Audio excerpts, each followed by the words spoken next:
Let's pull in Fraser and MoonDAO. How's it going? Take it away, man. So, will you tell us who you are? What are you making? Oh, that thing just stopped. It's perfect timing. Yeah, so my name's Fraser, and I'm here in the MoonDAO Makerspace right now. And so I help run the Makerspace, and I like just help. Yeah, like I do a couple different things. And so the MoonDAO Makerspace is a came about through a collaboration of like three different organizations.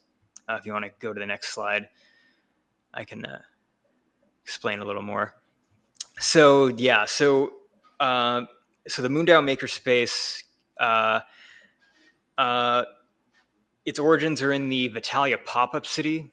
So Vitalia is an emerging community dedicated to like regenerative like medicine research and longevity research. It's the city to make death optional, and so we went there and me and my team originally like curated the lab space, and so then there was this idea to make a maker space for the pop-up city, and there's like a greater idea overall to make a like maker spaces for all these different pop-up cities, because it's sort of a trend now. Like there's maker spaces going on in like other countries, and or pop-up cities happening in other countries, and everyone should have like a maker space is the thought, you know.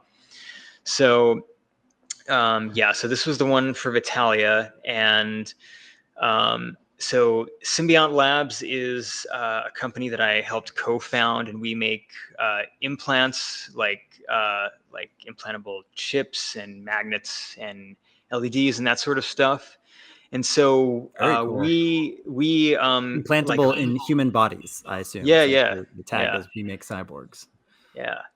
Yeah, we make cyborgs, and so we're running the lab space there, and then we also like we're stewards of the makerspace. So we share the lab space, and like um, we had funding through some of our initial funding from a grant through MoonDAO, and it was some of the MoonDAO personnel that originally pitched this idea to have maker spaces at all these pop-up cities. So hence the name MoonDAO Makerspace. And their goals are also very interesting and lofty. They want to build a permanent colony on the moon, or a moon base, you know. So they fund a lot of different space-based initiatives, but also a lot of different STEM and STEAM programs, and that's where we kind of got involved, you know. So yeah, so we're a pop-up city makerspace, and that's some of our equipment there. A lot of electronic equipment, and also quite a lot of 3D printing. So next slide. Shows off some of the 3D printers, and we bought that with a generous grant through MoonDAO. And yeah, next slide. And so we held a lot of different classes here. So we had like electronics classes, like how to build a simple circuit. We had classes on like FDM printing, resin printing, um, classes on like anatomy and physiology, on nootropics, like different types of biohacker classes. We tested like cognitive function on various new types of nootropics. Oh man, Um, I want to take that class yeah. so bad. I've been experimenting on myself with Oh yeah. nootropics, but in a very undisciplined, unscientific way. Yeah. We Vitalia's starting up again this new year in January, and we're gonna have like a whole other new spread of nootropics again for people to test out, and like different protocols, and people that have a lot more knowledge on the subject. And it's in the special economic zone of Prospera on the island of Roatan, Honduras. So yeah, so come on by, yeah, if you're so inclined. Yeah, we'd love to have you out here, I've been man. meaning to check it out. John Hillis is a friend from Cabin, and I know that Oh they're in yeah, talks they're with. out here. Yeah, no, They are okay. they host a lot of community events, and like sometimes we have events out in the lab, and we cross promote, and we love having them out here. And yeah. Very cool. Keep going, and then I've got more questions. Yeah. So one of the other cool pieces of equipment that we got was this 3D scanner. So it's a Creality Ferret Pro scanner that we were using to scan all sorts of different things. And then when you scan that item, you can then convert it into an STL file and then print it out. So this was like the first thing that we tried to scan. Was the picture in the middle there. Was like my co-founder's forearm. And it printed like a quarter of the way before the spool in the printer got stuck. But that's how it goes. So we did manage to print other things though, next slide there. So that's a video of our, hopefully that plays there. That's from Squaring the Circle, another project on. Yeah. Shit, I have to give you access. Approve me, sir. All right. Oh man. Yeah, that's Kyle's project. Yeah. So we we're working with them, and we're working with him on printing out these different like you could go on to the next one actually. Because that's the next slide shows the final form of the there we go. So we worked with Kyle, and Kyle originally came up to me with the idea of the makerspace to begin with, actually, because he was plugged into like MoonDAO and all these different like pop-up cities and things. And if anybody caught his presentation last Friday, it was very insightful. He knows a lot more about like the base scale polyhedrons and like the ratios that are used and the equations that are used to make these. And so it's a very elegant and like cool design. Our friend Audie helped Kyle print these out. They use like Wolfram Alpha to like plug in the formulas, and they printed out these ratios. And then we used one as a stencil. And one of these stencils is actually like a reward that he has on his project, Squaring the Spiral, and that we also have on our project. We have some overlap in terms of our rewards. Dope. And and so we printed out like that little dragon thing and some little rings. And next slide there. And so then, okay, this is really cool. So I mentioned Audie a little bit earlier. So Audie runs a company called Life SI. They're based down in Argentina, and they do bioprinting. So his company full on like made from scratch this bioprinter specifically for the Vitalia pop-up city. And so they brought it out and they set it up in the lab, and he like showed us how to use it. He gave us some classes, because it can print like gel, like agarose and like cellulose, and these different things you can use substances to make like a scaffolding that you can then cell culture on to then grow like an ear or a nose. And one of their very interesting proof of concept projects was this, or projects was they scanned this person that had like a brain tumor, and they scanned the tumor, and then they were able to print out like the exact size of that tumor, and then using that patient's cells, culture out that tumor, and in order to test like what treatments would be most effective for this specific type of cancer. So replicate the tumor's basically genetic makeup, so they could test many different treatments on it. Yeah. Oh, so smart. Yeah. And so they in that little baggie there was like this little 3D printed like tumor that they had made out of like some materials and like a matrices. And then cool. They made like a 3D print of like the skull and where the tumor was and the side of the head. It was very intriguing. And it's so interesting because for me personally, because it's always a technology that I've heard about, like I've heard about organ printing for like a very long time, and it always seemed to be some sort of sci-fi tech until, Audie brought one into our lab space, and it was like, oh wow, okay, this is like real. And it's right here in front of me, and like they're innovating all the time with this technology, and they're getting closer to printing like a full-on organ. There's just some issues in terms of like getting the different types of cells in certain organs to like culture and grow together, and also kind of vascularization, like getting blood and flow, is also like an issue with any kind of like tissue. So, but they're still working on it, and they're gonna overcome it soon enough. And Life SI is still looking for partners in their work. It's very intriguing. Yeah. So next slide there. And then we also have a prosthetics project called the Last Mile Printed Prosthetics Project, or like has to do with last mile like manufacturing. So the goal is to like print prostheses or make prostheses in our lab space, like locally, for the local community, and utilizing the scanner that we got, we like scanned this gentleman's leg, and he had lost it in a motorcycle accident. And so on the island where we are, there's a lot of motorcycle transportation. And unfortunately, the medical system here isn't as robust as it is like in other countries. And so, and because it's an island, so it's, there's some difficulty getting things here. And so people don't have access to like these prosthetics, or sometimes, or it can be difficult. So if we could do that locally, then obviously that's a great boon. And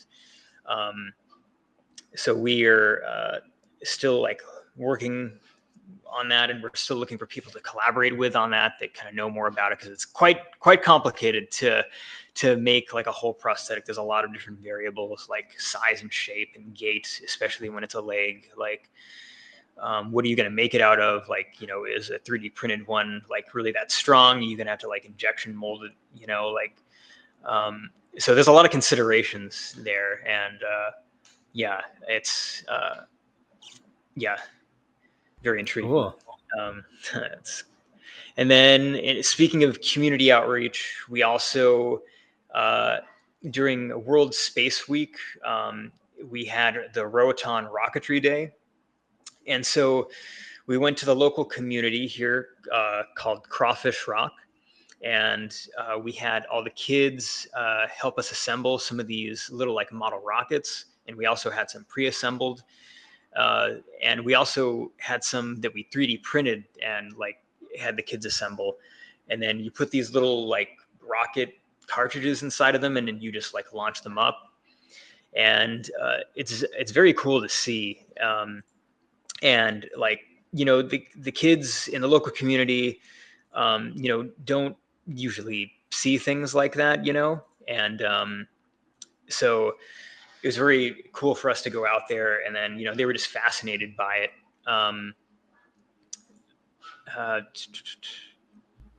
Very cool. By like seeing these things. So I'm really curious about, like, I mean, you guys are doing a lot of things. It's a makerspace. You're engaging the local community. You're engaging the people that go to these pop-up cities. What is your main focus in terms of what you're raising money for right now? Is it to buy more equipment? Is it to scale horizontally to these other pop-up cities? What are you focused on, Fraser? So right now, it is to like buy more materials and equipment, and kind of keep things going here. And because we have and like focus on this makerspace currently,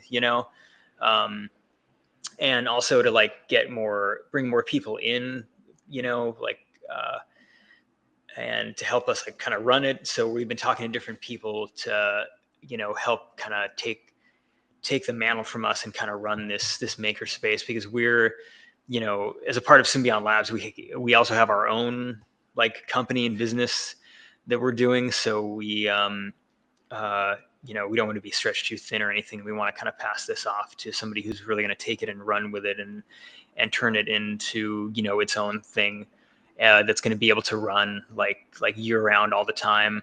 And so yeah. So mainly, yeah, just more like supplies and that sort of stuff, and is our main focus as far as what we would do with the funding. Cool. And yeah.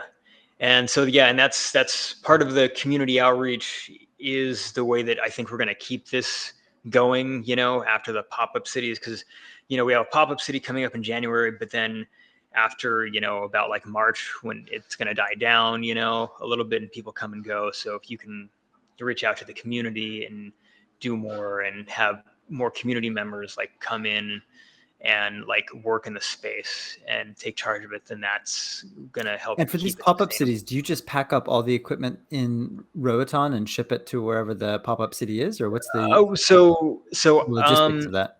so this is just our so the I'm just involved in the MoonDAO Makerspace here in Mm. Vitalia on Roatan.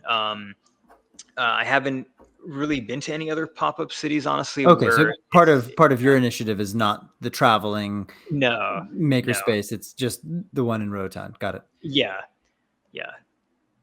Amazing. Yeah, well, it sounds like, finding someone that this can be their main focus is growing the makerspace and engaging the local community is a high priority, and making sure that it's properly outfitted with all the latest equipment. Is that am I Yeah. reading the situation correctly?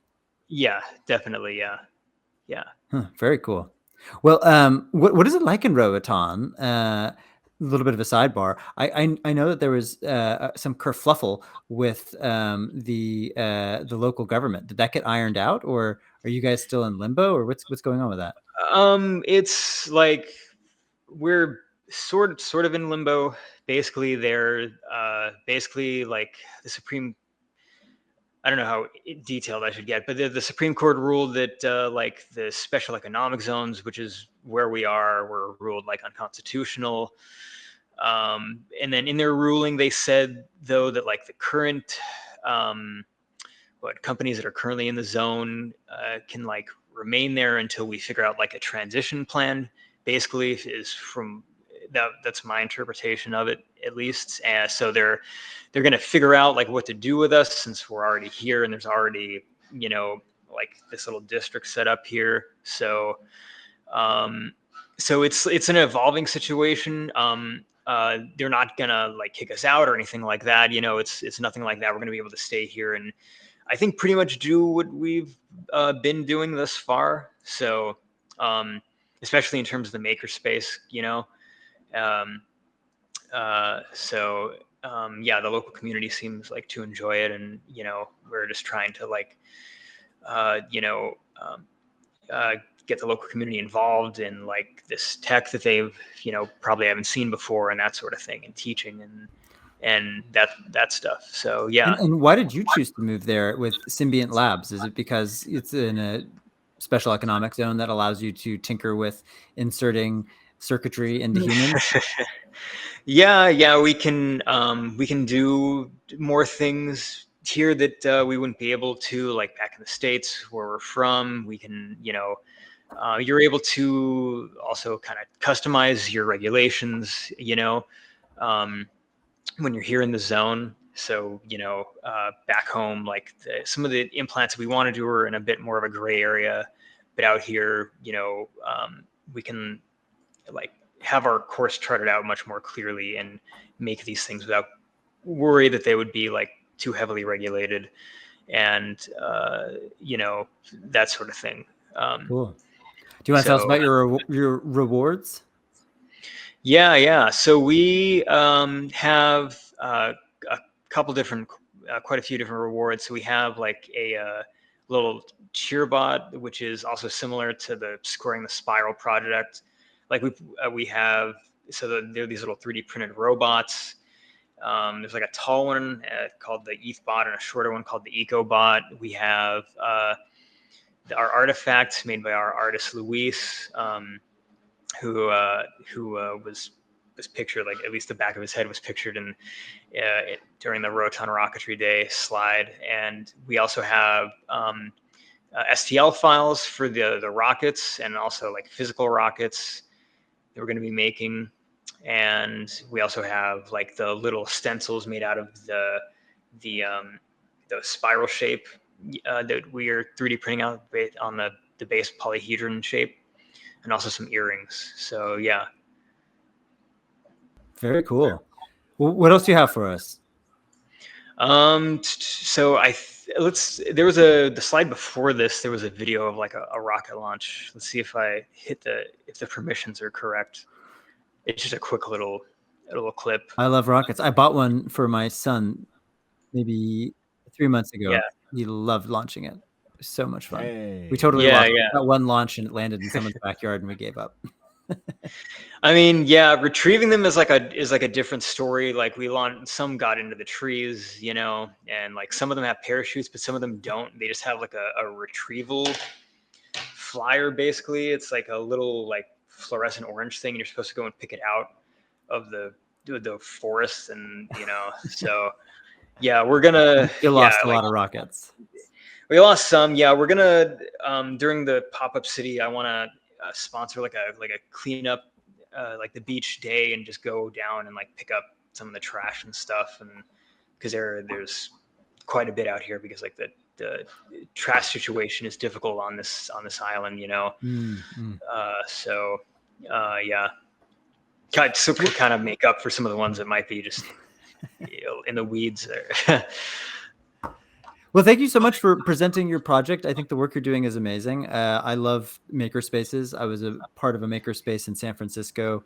I loved it. It's such an empowering thing to realize that you can, we live in these built environments, besides Pippa, who lives in, the jungles of Costa Rica, but most of us live in, very, very built environments. And it's a wonderful feeling to realize that you can, you have all the tools and knowledge to change your surroundings and to even change yourself with things like bioprinting or implantable cyborg shit. Yeah. Wonderful. Well, is there anything that you'd like to share that I haven't asked? We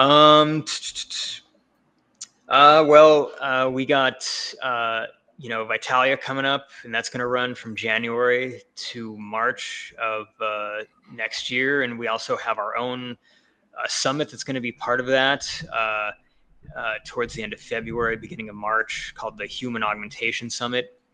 So be sure to come out, during that span of time. There's going to be a lot of different conferences and so many different things going on in between, like something for kind of everybody, and you should come check out the makerspace and the lab space. And we're going to move.